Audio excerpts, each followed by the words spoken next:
अनंत प्रतीक्षा ने लिखा है, प्रणाम। हमारे समक्ष कुछ भी आए, कोई घटना, कोई परिस्थिति, कोई व्यक्ति, कुछ भी क्यों न हो, होने के साथ ही हमारा मन उसे अच्छे बुरे में कैटेगराइज कर देता है और उसी क्षण तुलना शुरू हो जाती है। तुलना की कंडीशनिंग से कैसे निजात पाए?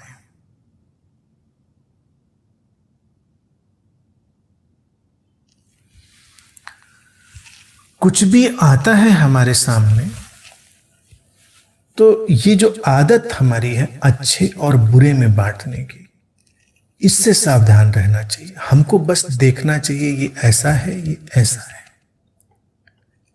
ये कंडीशनिंग है, जैसा लिखा है तो बेशक कंडीशनिंग है। तो उस कंडीशनिंग को हम दूसरी कंडीशनिंग से रिप्लेस कर सकते हैं। हर कंडीशनिंग बदली जा सकती है, उसका हम ढांचा बदल सकते हैं। तो क्या करेंगे? हम केवल उनकी भिन्नता देखेंगे। कोई भी चीज हो, परिस्थिति हो, घटना हो, हम उसमें इस तरह से नहीं जाएंगे कि हम उसको गुड और बैड में डिवाइड करें। वो करते ही जो सारा दुष्चक्र है वो खड़ा होता है। भिन्नता हो सकती है बस, और भिन्नता के साथ हमारे रास्ते निकलते हैं, जीवन को ठीक बनाने के मार्ग निकलते हैं। केवल भिन्नता। हम घर में बैठे हैं, एसी चल रहा है, अच्छा वातावरण है, बाहर तपती हुई धूप है, हम निकले। धूप अच्छी है या बुरी है, हम इस आकलन में नहीं पड़ते। हम बस देखते हैं कि तपती हुई धूप है, तो धूप से बचने का जो भी उपाय है वो हम कर लेते हैं। बहुत तपती है, हमें नहीं निकलना है या हम नहीं निकल सकते तो नहीं भी निकलते। लेकिन हम ये नहीं कहते कि ये खराब है, ये उसको जैसे हम निंदा की दृष्टि से देखना शुरू करते हैं तो व्यक्ति बस विचलित होना शुरू हो जाता है। तो कम से कम जो प्राकृतिक घटनाएं हैं उसमें सामान्य व्यक्ति इस तरह से निंदात्मक ढंग से नहीं देखता है। वो उसको भिन्नता के साथ देखता है, और भिन्नता के साथ देखते ही उसको वो इंसाइट आती है कि उसको क्या करना है। जो करना है वो कर लेगा, उसको बिल्कुल अलग बनाने की फिर आवश्यकता नहीं होती कि हम अब कैसे उससे निपटें। तो जो अच्छे और बुरे में बांट कर देखने वाली दृष्टि होती है वो कभी समाधान नहीं लाती। कभी सोच कर देखें, जिन धर्मों ने अच्छे बुरे का इतना विभाजन कर दिया, उनके उस अच्छे बुरे के विभाजन करने के बावजूद भी कौन सा समाधान आ गया? व्यक्ति वैसे ही विध्वंस और बिखराव की तरफ चलता चला गया।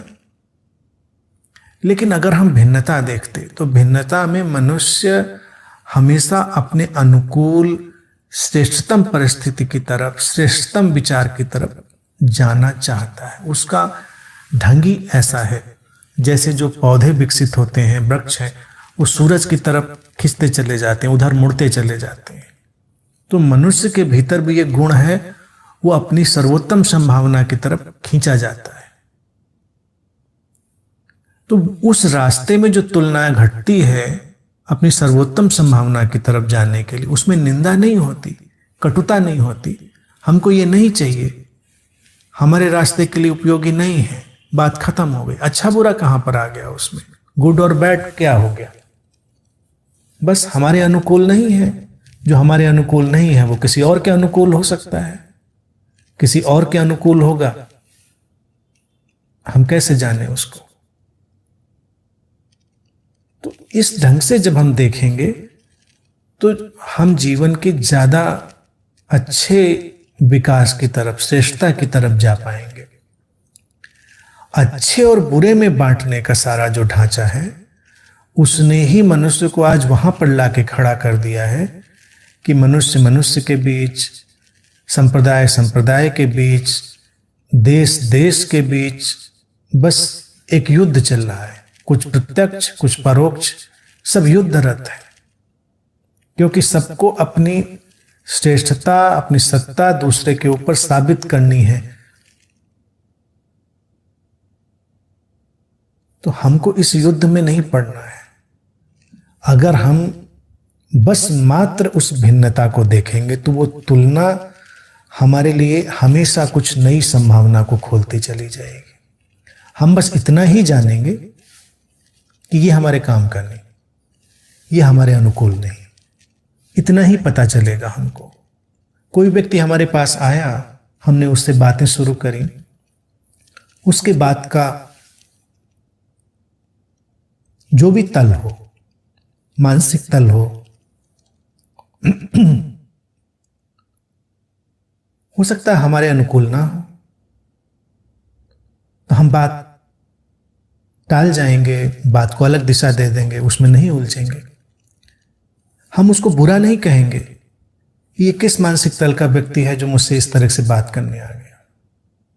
और अगर हमारे मानसिक तल से उसके मानसिक तल का वो मेल नहीं होगा तो वो ऑटोमेटिकली ड्रॉप हो जाएगा, वो तारतम्य में बैठेगा ही नहीं, वो संतुलन बैठेगा ही नहीं, बात खत्म हो जाएगी।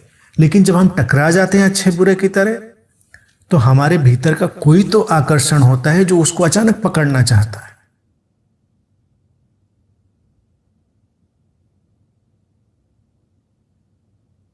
क्योंकि हमारे भीतर उस अच्छे बुरे का कोई आकर्षण का ढांचा होता है। जैसे उदाहरण की बात बताऊं,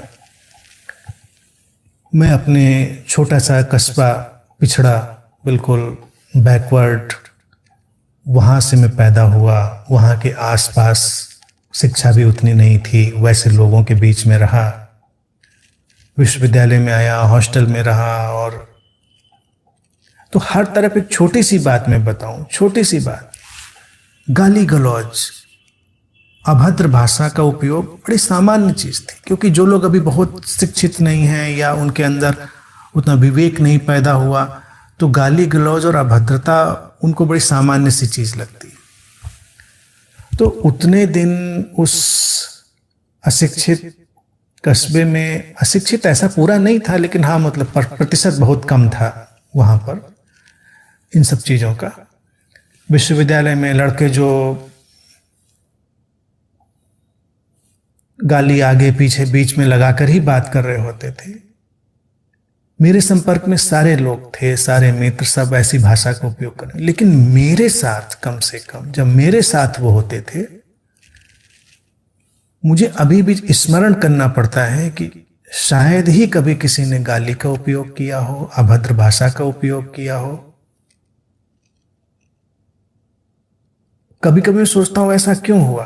क्या मैं इसको बुरा मानता था?